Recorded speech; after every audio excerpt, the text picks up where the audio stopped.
저는 조준영이고요. 네. 여기 하동에 이제 일하게 된 지는 4개월 정도 됐습니다. 그래도 내 살던 곳이 어떻게 바뀌는지 이런 것도 보고 싶어서 좀 하동으로 정착하게 됐습니다.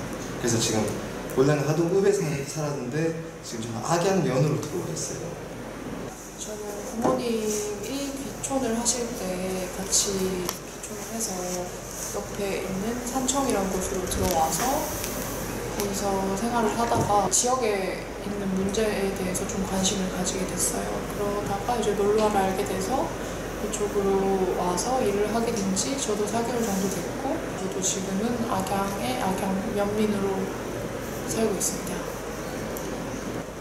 저도 집은 인천이라서 계속 인천에서 학교 다니고 살다가 시골 살고 싶어서 여행 왔다가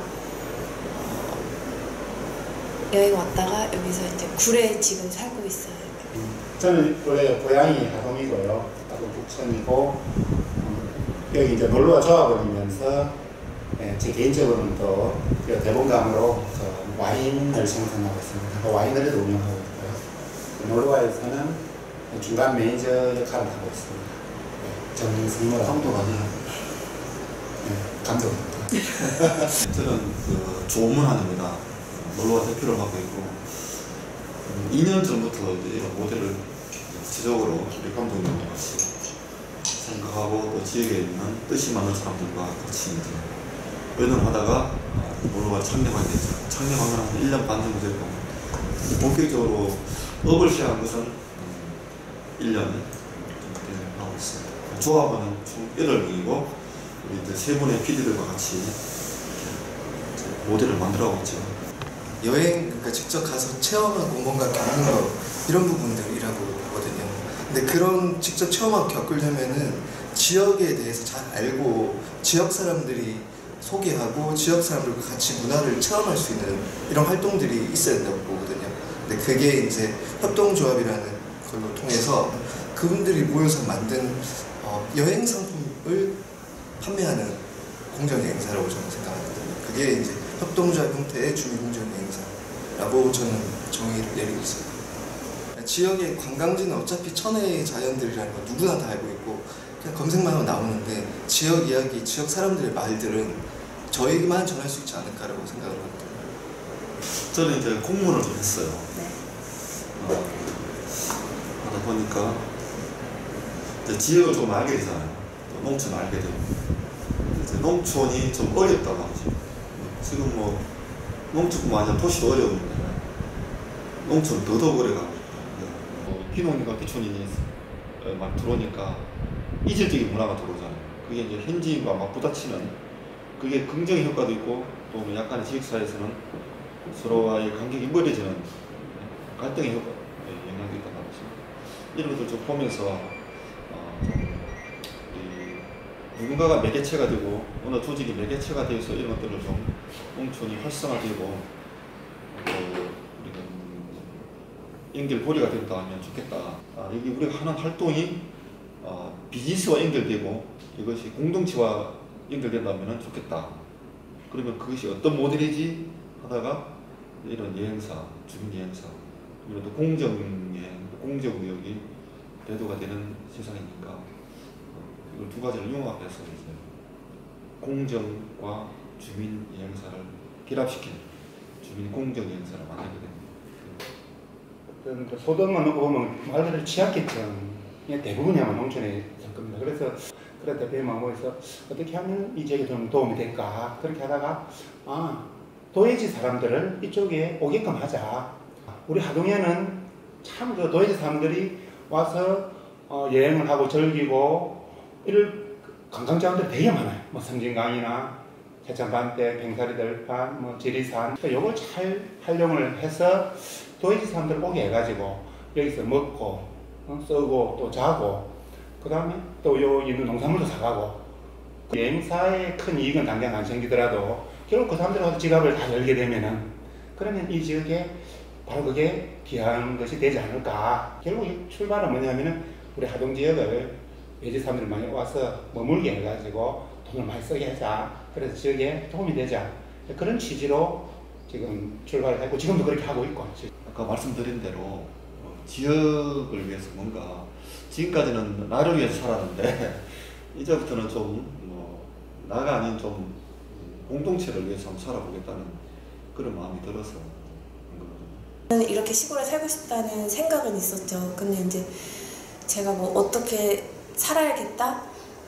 그리고 구체적으로 생각을 못했어요. 그래서 이제 처음에 그냥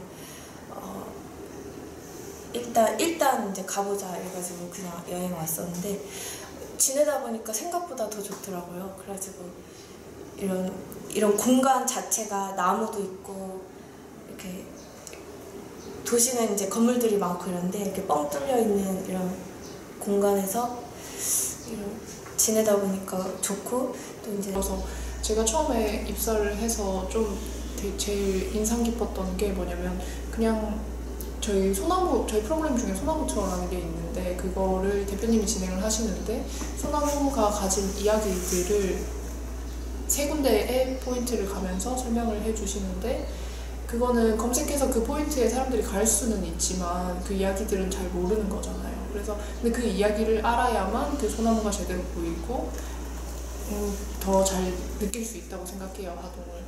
그래서 저는 사실 그 잘 모르는 포인트를 소개한다기보다는 그 이야기를 소개하는 게 저희의 메리트라고 생각을 하거든요.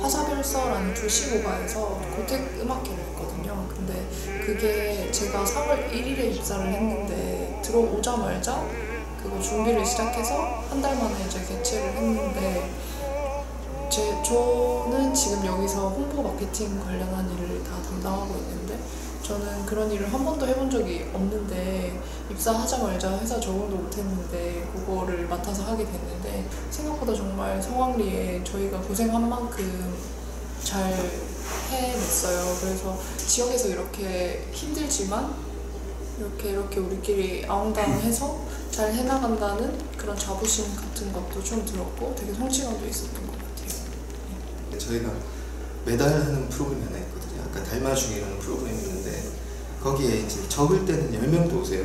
많을 때는 최대 많이 왔을 때는 70명도 오셨는데 거기서 저희가 뭐 거창한 걸 하지 않는데 이제 저희가 뭐 종이배들도 한 번씩 띄워보고 촛불을 담아서 이런 걸 하거든요. 근데 이제 그런 거를 하는데 어떤 분들이 와가지고 너무 좋았다고 본인이 이렇게 여유 있게 강을 다시 맨날 오던 곳을 다시 보니까 전혀 새롭더라라는 얘기를 할 때 내가 뭔가를 좀 했나? 라는 생각이 한 번 정도 들어봤었어요. 근데 그게 제일 기분 좋았던 것 같아요.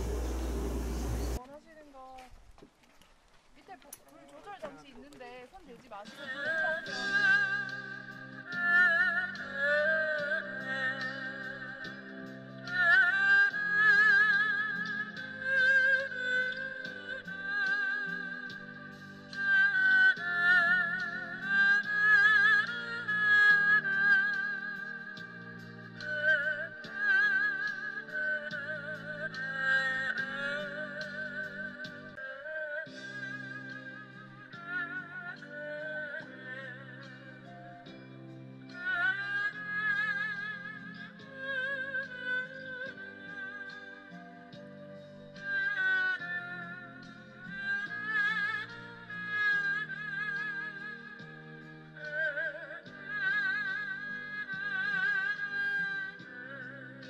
저희를 저기 섬진강가에 길에 세워주시고 걸으래요. 걷고 에세이를 쓰라고 하시는 거예요. 그래서 무슨 이런 면접이 되나 하면서 걸었는데 저는 그 걸으면서 사실은 한 50%는 아 이거 뭐 하고 있는 거지? 이런 생각이고 50%는 아 여기 너무 좋다 라고 생각을 했는데 그때가 저희가 면접을 갔을 때가 3월쯤이었는데 그때가 막 매화꽃이 이렇게 막 피던 시절이에요. 섬진강변에 막 매화꽃이 이렇게 막 있고 그 옆에 녹자밭이 이렇게 초록색으로 확 펼쳐져 있는데 이렇게 있을 수 이 세 가지가 모두 어울릴 수 있는 곳은 하동밖에 없다는 생각이 드는 거예요. 그게 너무 예쁘게 느껴지는 거예요. 저는 근처 지리산권에서 살다 왔지만 이런 풍경은 있을 수 없다고 생각하고 아 여기를 내가 어쩌면 좋아하게 될 수도 있겠구나 라는 생각을 했어요 그때. 어르신들하고 이렇게 생활하다 보면 그 농촌 문화, 그 전통, 그 절기별로 그 문화가 있잖아요. 농촌 전통 문화. 뭐 입춘이면 이제 겨울에 쉬었다가 뭐 농기구를 준비하면서 농사를 준비하고 하다 보면 그 협동하는 문화, 같이 일을 해야 되고 그 사람이 도시는 개인 문화잖아요. 각자 서로 자기 일만 하는데 여기서는 같이 이렇게 협력하면서 일하고 같이 밥도 먹고 뭐 그런 문화를 알게 됐고 그런 시골에서 전통 문화 그리고 사람 그리고 자연 이런 거를 접하면서 도시와 다른 문화 살면서 그게 좋았던 것 같아요. 이런 섬진강의 강바람 그 도시바람이랑 다르거든요. 직접 이제 자기가 감각으로 그 피부로 느끼면 그게 진짜 그 여행의 즐거운 것 같아요. 그리고 강바람 느낀다든지 산의 나무, 소나무 향기 뭐 이런 그런 자연에서 산책하고 그럴 때 저는 제일 기쁘더라고요. 10월 12일 날 네. 우리가 병사리 들판 경보대 축구대와 이어지는 아이템이거든요. 이제 병사리 들판은 우리나라에서 유일하게 들판이 상품이 되는 것이에요. 들판이 그림이 되는 거예요. 병사리 들판만은 우리 하동군에서도 쌀을 심으라고 해요. 그건 윽박자가 나는 거잖아요. 그럴 수밖에 없는 이유가 뭐냐면은 병사리 들판에 나무를 심고 다른 작물을 심으면은 병사리 들판이 가지고 있는 가치나 상품 가치가 떨어져요. 황금 들판이 되어야 되는데 또 겨울에는 이 들판이 비워져야 빈 들판이 되어야 되는데 이제 10월 달에 되면은 완전 들판이 황금 들판이 되거든요. 거기에 사람을 가득 채워서 그죠? 사람으로 해서 그림을 그리는 거죠. 뭐 빨리 달리기도 빨리 걷는 것도 중요하지만은 병사 들판에 내가 들어가가지고 하나의 작품이 된다 하는 것 그것도 재미있을 것 같아서 한번 지금 이제 기획 단계에 들어가 있어요. 지금 일본 때문에 이제 우리나라 사람들이 일본으로 여행을 가지 않는다 뭐 이런 불매운동이 있지 않습니까? 그래서 우리 국민으로서는 누구나가 다 거기에 동참해야 되고 또 힘을 모아줘야 되죠. 최근에 일어나고 있는 일들 보면은 뭐 러시아, 중국 부채해가지고 우리나라 주변에 우리를 과연 그 위하는 나라가 한 나라도 있을까 할 정도로 없거든 사실은. 네, 없다고 봐요. 사실은 우리 국민들 이렇게 생각하는 것 같아요. 아 이제 우리나라는 볼 거 다 봤다. 갈 곳도 없어 더 이상. 그러니까 해외로 간다.